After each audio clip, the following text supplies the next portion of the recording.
श्रीमद् भगवत गीता के पास आपके हर प्रश्न का उत्तर है। चाहे आपकी कोई भी परेशानी हो, कोई भी इच्छा हो, श्रीमद् भगवत गीता आपके हर प्रश्न का उत्तर देती है, आपकी हर समस्या का हल देती है।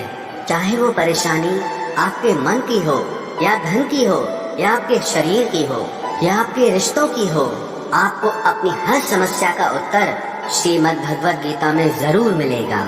आज हम उसी श्रीमद् भगवत गीता के ऐसे 11 अनमोल उपदेश आपको बताएंगे जो आपकी पूरी जिंदगी बदल देंगे। बस आप इन बातों को वीडियो के अंत तक ध्यान से सुनिए। जो भी व्यक्ति इस वीडियो को अंत तक सुनेगा, उसे अपनी जिंदगी, उसे अपनी हर परेशानी का हल अवश्य मिलेगा। उसे अपनी जिंदगी में जो कुछ भी चाहिए वो उसे जरूर मिलेगा। श्रीमद् भगवत गीता का सबसे पहला उपदेश यही है कि कोई अगर आपका अपना है या कोई आपसे बड़ा है तो उसका अपने प्रति गलत व्यवहार कभी भी सहन नहीं करना चाहिए। ये गीता का उपदेश हमारी जिंदगी से भी जुड़ा है। हम भी अपने मन की अधिकतर तकलीफों को ये सोचकर जिंदगी भर सहते रहते हैं कि ये तो मेरा अपना है, ये तो मेरा बड़ा है, इसको हम कैसे कुछ कह सकते हैं। हम अगर नहीं सहेंगे, कुछ कह देंगे तो हमारे रिश्ते ही खराब हो जाएंगे, हमारे रिश्ते ही समाप्त हो जाएंगे। पर सोचने की बात यह है कि उस व्यक्ति को आप अपना कैसे मान सकते हैं जो आपकी तकलीफों की वजह हो। अपना तो वो होता है जो हमारी तकलीफों को दूर कर दे। तो गीता का ये उपदेश है कि किसी को भी अपना फायदा मत उठाने दो, किसी को भी खुद पर जुल्म मत करने दो, क्योंकि आप जितना सहेंगे लोग आपको उतना सहने के लिए और मजबूर करेंगे। गीता का पहला अध्याय जिसका नाम अर्जुन विषाद योग और दूसरा अध्याय जिसका नाम सांख्य योग है, उसके आरंभ में अर्जुन ने श्री कृष्ण के आगे अपना दुख प्रकट किया है कि हे केशव, मैं कौरवों से कैसे युद्ध कर सकता हूँ। ये सब तो मेरे अपने ही हैं। मैं कैसे भीष्म पितामह और द्रोणाचार्य से युद्ध करूँगा, क्योंकि वो दोनों मेरे पूजनीय हैं। इसलिए इन गुरुजनों को मारने से तो अच्छा है मैं भिक्षा के अन्न को खाकर अपने जीवन का गुजारा करूं। और जिन कौरवों से मैं युद्ध करने जा रहा हूं, वो सब धृतराष्ट्र के पुत्र मेरे भाई ही हैं, मेरे अपने ही हैं। इन सबको मारने से अच्छा है कि मैं सन्यासी बन जाऊं। तो श्री कृष्ण ने अर्जुन से कहा कि यहाँ कौन अपना है और कौन पराया है। जो अधर्म करता है उसके साथ युद्ध करना तुझे मोक्ष और मुक्ति देगा। तू अपने इस मन के मोह को त्याग दे, नहीं तो सारा जग तेरी निंदा ही करेगा, तुझे डरपोक कहेगा। बात अपने पराये की नहीं है, बात धर्म और अधर्म की है, बात सही और गलत की है। अगर तू गलत को सहेगा, उसका अंत नहीं करेगा, तो गलत करने वाले को और बल मिलेगा, वो और भी गलत करेगा।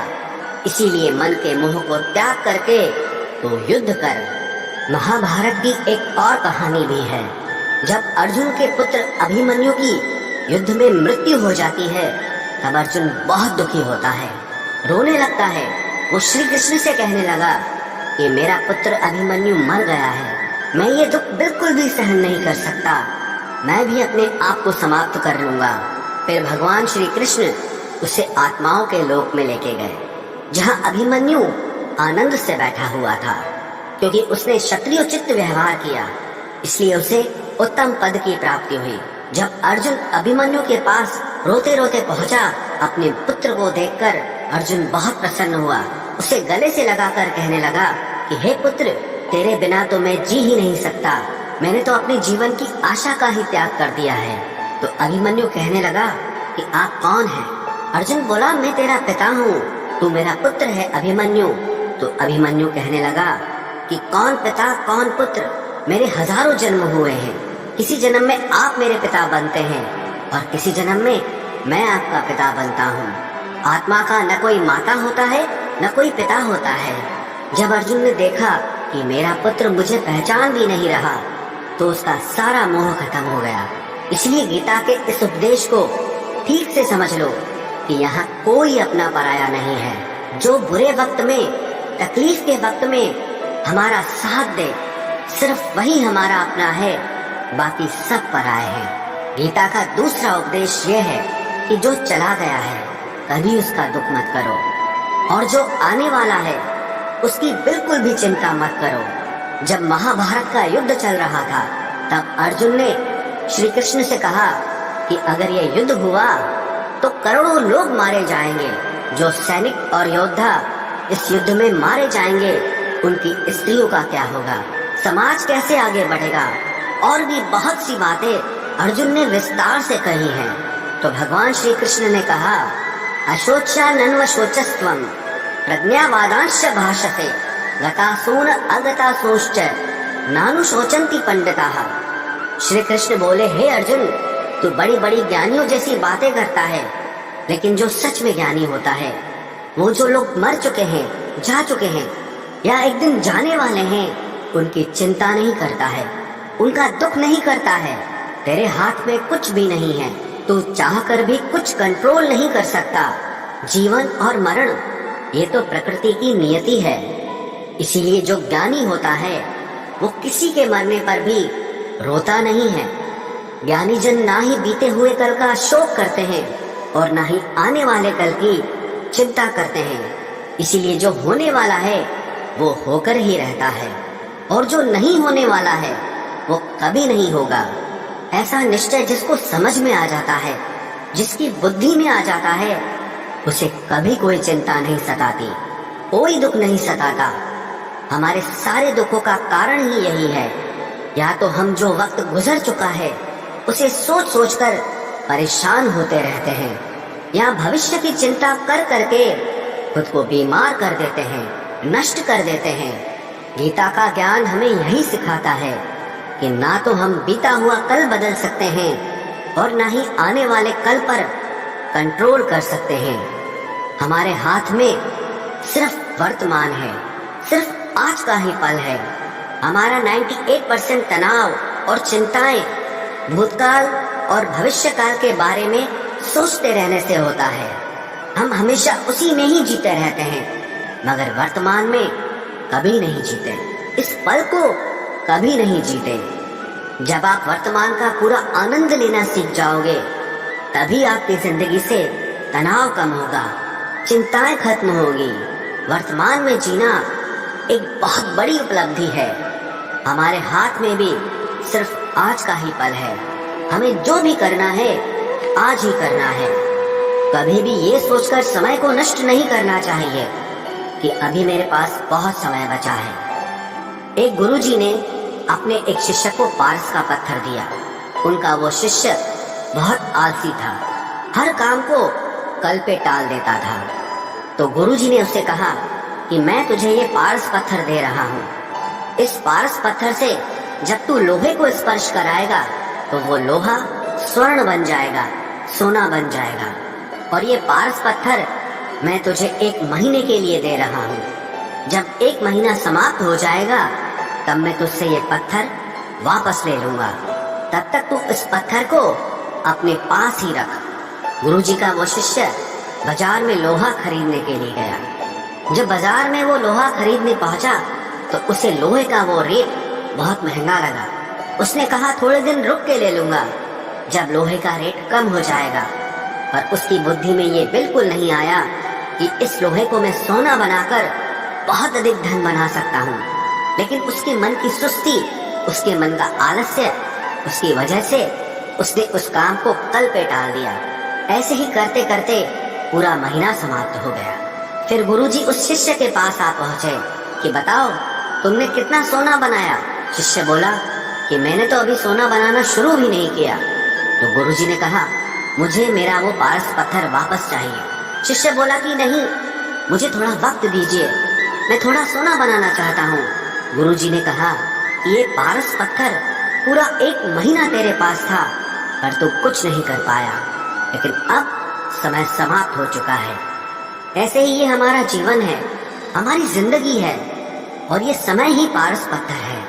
हम समय के एक एक पल से अपने जीवन को सोना बना सकते हैं, लेकिन हमें ये लगता है कि हमारे पास बहुत समय बचा है, एक दिन जिंदगी को जी लेंगे, एक दिन जिंदगी में खुश हो जाएंगे, लेकिन वो दिन कभी नहीं आता और हम जिंदगी भर भागते रहते हैं, चिंता करते रहते हैं, दुखी होते रहते हैं, लेकिन जिंदगी को जीना, खुश रहना हम भूल जाते हैं। इसलिए गीता का ज्ञान हमें ये सिखाता है कि आप आज में जीना सीखो, इस पल में जीना सीखो। गीता का तीसरा उपदेश यह है कि मौत से डरना बिल्कुल व्यर्थ है।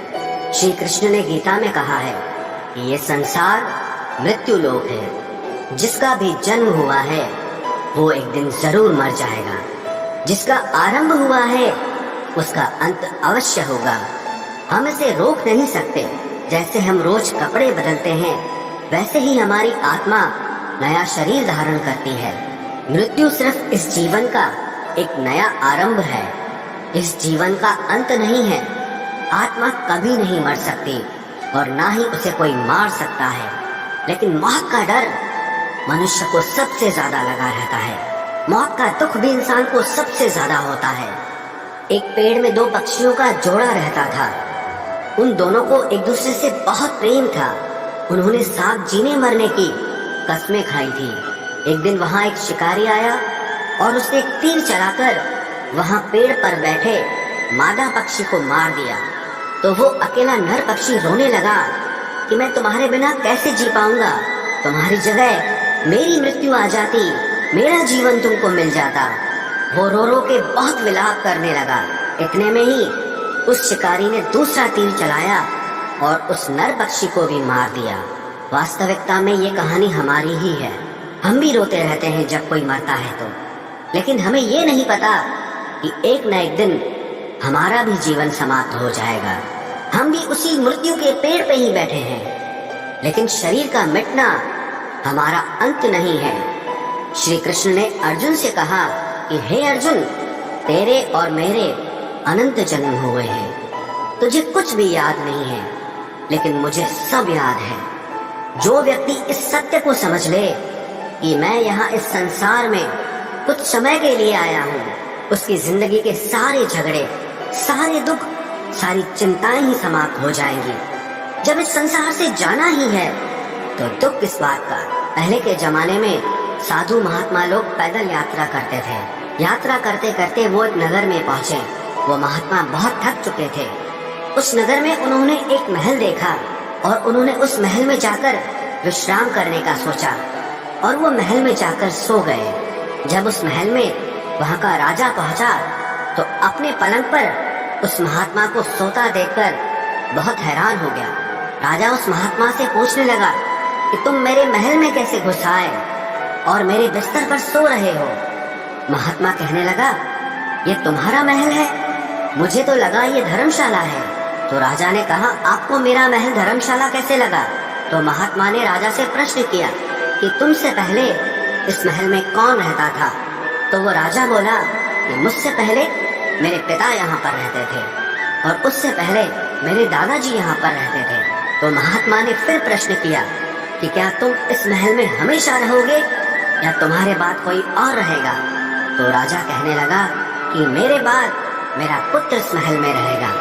तो महात्मा राजा से कहने लगे कि जिस जगह पर रहने वाले बार बार बदल जाते हो उसे घर कैसे कह सकते हो?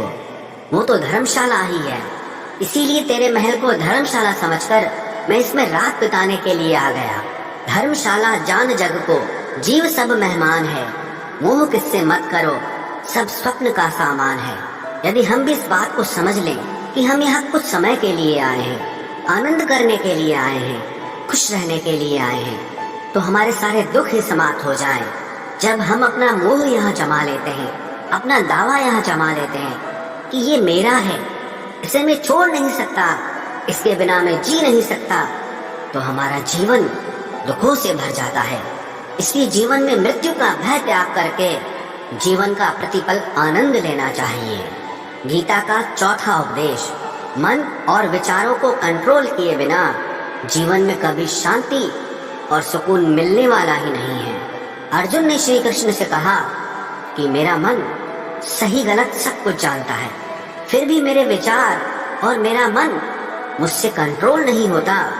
मैं जो करना चाहता हूँ वो कर नहीं पाता हूँ, और जो नहीं करना चाहता हूँ वो मेरा मन मुझसे जबरदस्ती करवाता है। इसीलिए मैं बेचैन हो गया हूँ, मुझे शांति प्राप्त नहीं हो रही। तो श्री कृष्ण ने अर्जुन से कहा, उसके लिए तुझे अपने मन और विचारों से डिटैच होकर अपने मन और विचारों को सही दिशा में ले जाने की प्रैक्टिस करनी होगी, अभ्यास करना होगा। और ये एक दिन का काम नहीं है। जब तक तू अपने मन और विचारों की गुलामी का त्याग नहीं करता, तब तक तुझे जीवन में कभी शांति नहीं मिलेगी। एक राजा था, वो बहुत बेचैन और परेशान रहता था।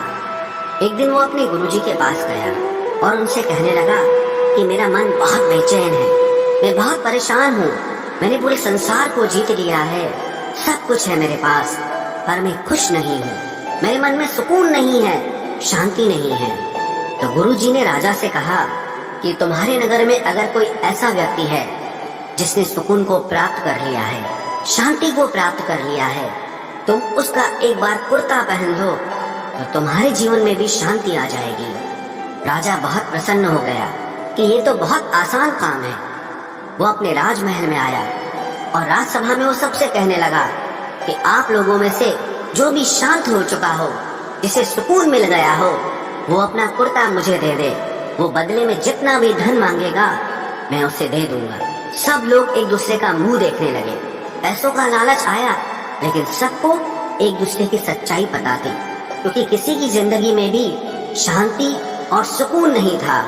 सब अपना सर झुकाकर वहां पर खड़े हो गए। फिर उस राजा ने पूरे नगर में ढिंढोरा पिटा दिया कि जिसे भी शांति प्राप्त हो चुकी हो, सुकून प्राप्त हो चुका हो, वो मेरे पास आकर अपना कुर्ता दे दे। वो जितना कहेगा उससे उतना ही धन दिया जाएगा। लेकिन एक भी व्यक्ति ऐसा नहीं मिला जिसे शांति प्राप्त हो चुकी हो। वास्तविकता में जब कोई मरता है तब हम कहते हैं कि वो फला व्यक्ति आज शांत हो गया। कभी किसी जिंदा इंसान के लिए नहीं सुना कि एक जीता जागता इंसान शांत हो गया है। राजा के सैनिक पूरे शहर में ढूंढते रहे, फिर उन्हें पेड़ के नीचे एक महात्मा तपस्या करता दिखा, जिसके चेहरे पे एक शांति थी, सुकून था। वो सैनिक उस महात्मा के पास आकर पूछने लगे कि क्या आपने शांति प्राप्त कर ली है, सुकून प्राप्त कर लिया है? महात्मा ने कहा, मैं पूरी तरह से शांत हूँ। तो सैनिक उसे राजा के पास ले आए। राजा ने उस महात्मा से प्रश्न किया कि क्या आपको शांति और सुकून प्राप्त हो चुके हैं?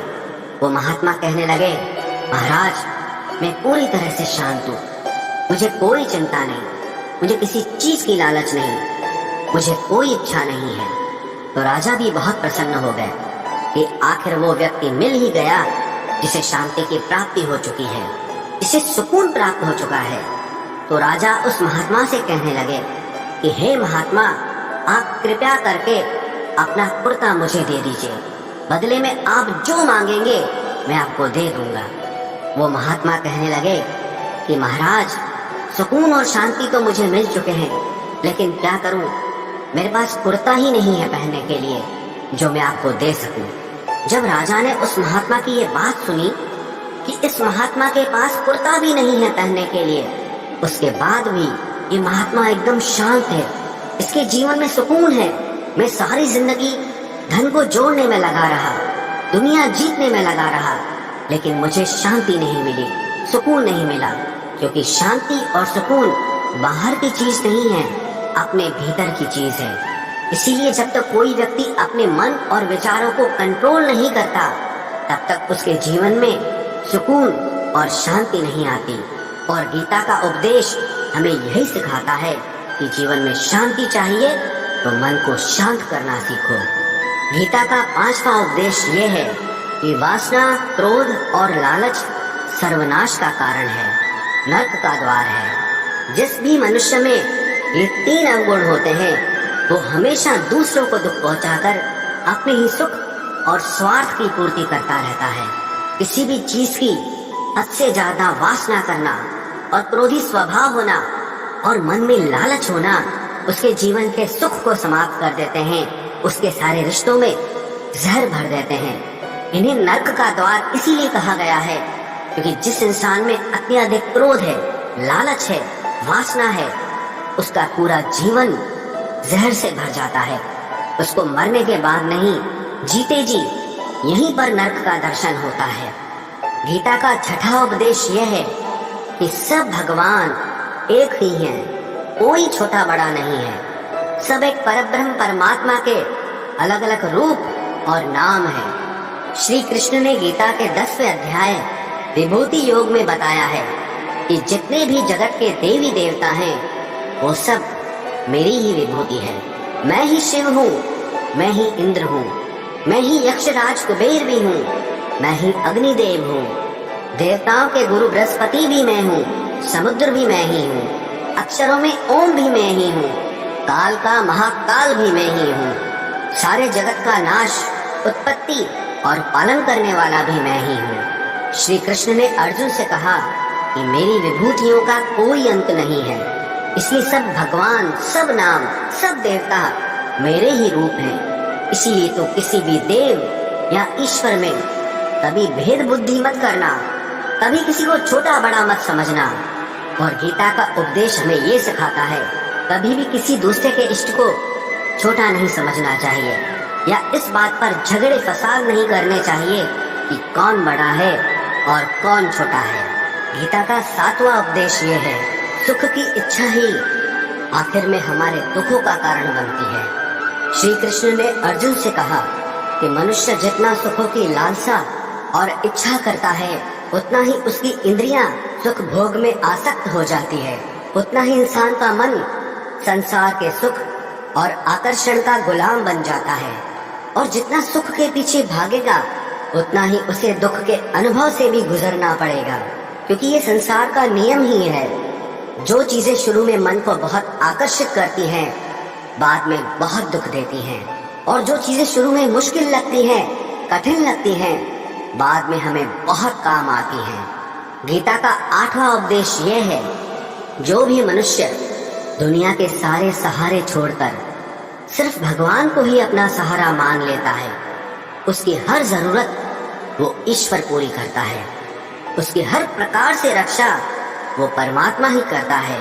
अनन्याश्चिन्तयो माम ये जनाः पर्युपासते तेषां नित्याभियुक्तानां योगक्षेमं वहाम्यहम्। जो भी व्यक्ति मुझे ही अपना सहारा मानता है उसका योगक्षेम मैं वहन करता हूँ। योगक्षेमं वहाम्यहम् अर्थात जो चीज नहीं मिली है उसकी प्राप्ति कराना उसका नाम योग है, और जो चीज जीवन में मिली हुई है उसकी रक्षा करना उसका नाम क्षेम है। तो श्री कृष्ण कहते हैं जो मुझ पे डिपेंड हो जाते हैं उनको जो चाहिए वो मैं जरूर देता हूँ, और उनकी हर प्रकार से मैं रक्षा भी करता हूँ। गीता का 9वां उपदेश यह है कि इस संसार में हमारा कुछ भी नहीं है। गीता सार में आपने कई बार सुना होगा कि तुम्हारा क्या गया जो तुम रोते हो, तुम क्या लाए थे जो तुमने खो दिया, तुमने क्या पैदा किया जो नष्ट हो गया, तुमने जो लिया यहीं से लिया, जो कुछ भी दिया यहीं पर दिया। जो आज तुम्हारा है कल किसी और का होगा, क्योंकि परिवर्तन इस संसार का नियम है। कल तक जिसके बिना आप जी नहीं सकते थे आज उनसे कोई रिश्ता ही नहीं है, बातचीत तक नहीं है। कहाँ गए वो जीवन भर के सारे रिश्ते, वो सारे मित्र जो साथ जीने मरने की बातें करते थे, आज पता भी नहीं कि वो लोग कहाँ चले गए। ये संसार परिवर्तनशील है, सब लोग यहाँ बदल जाते हैं, हर रिश्ता बदल जाता है, और तो और ये हमारा शरीर भी हर दिन बदल रहा है। बचपन से जवानी, जवानी से बुढ़ापा, और एक दिन ये शरीर हमारा साथ छोड़ देता है। तो किसके लिए रोना और किसकी चिंता करना। हम सारी जिंदगी चीजों को, रिश्तों को, जिंदगी को बनाने में, सजाने में, संवारने में लगे रहते हैं, लेकिन एक दिन सब कुछ बिखर जाता है। सारी जिंदगी जिस संपत्ति, जिन रिश्तों के लिए हम लड़ते रहते हैं, एक दिन सब कुछ छोड़ करके हमें इस दुनिया से जाना पड़ता है। गीता का 10वां उपदेश हमें ये सिखाता है कि किसी से भी हद से ज्यादा मोह कभी मत करना। श्री कृष्ण ने गीता का पूरा ज्ञान ही अर्जुन के मोह को नष्ट करने के लिए कहा है।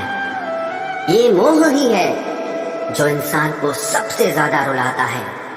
मोह इतना बलवान है कि शेर जैसे इंसान को भी गीदड़ बना देता है। जो अर्जुन युद्ध में देवताओं से भी जीत गया, पर अपने रिश्तेदारों को युद्ध में देखकर उसका हाथ कांपने लगा। वो बोला, हे केशव, मेरे हाथ में धनुष पकड़ने की ताकत भी नहीं बची है, मेरे हाथ कांप रहे हैं, मैं युद्ध नहीं कर पाऊंगा। ये मोह इतना पेनफुल होता है जिसकी पीड़ा ना सह पाने के कारण कई लोग अपनी जिंदगी खत्म कर देते हैं, आत्महत्या तक कर लेते हैं कि उस व्यक्ति के बिना हम जी नहीं पाएंगे। जीवन में किसी से भी हद से ज्यादा मोह करोगे तो जीवन भर पीड़ा का ही सामना करना पड़ेगा। जो व्यक्ति अपने मोह से बाहर नहीं आता, उसका सब कुछ उससे छिन जाता है, उसकी सारी खुशी खत्म हो जाती है। इसीलिए गीता का ज्ञान बार बार यही सिखाता है कि अपने मन के मोह को त्याग करके आप बलवान बनो, बुद्धिमान बनो, सत्य के दर्शन करो कि वास्तविकता क्या है। क्योंकि हमारा मोह हमें हमेशा झूठ ही दिखाता है, झूठ पे ही विश्वास दिलाता है और दिल में झूठी उम्मीदें जगाता है। और ये ही हमारे दुखों का सबसे बड़ा कारण है। हम ही मोह कर लेते हैं, हम ही लोगों से उम्मीदें लगा बैठते हैं, पर वास्तविकता बिल्कुल अलग होती है।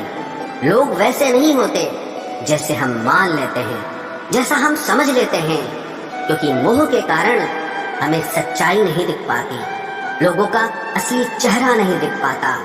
इसीलिए गीता का उपदेश हमें ये सिखाता है कि जीवन में अगर आनंद और प्रसन्नता से रहना है तो किसी में भी हद से ज्यादा मोह कभी मत करना।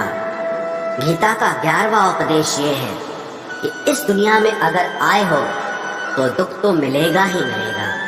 दुख से कभी घबराना मत, दुख से कभी डरना मत।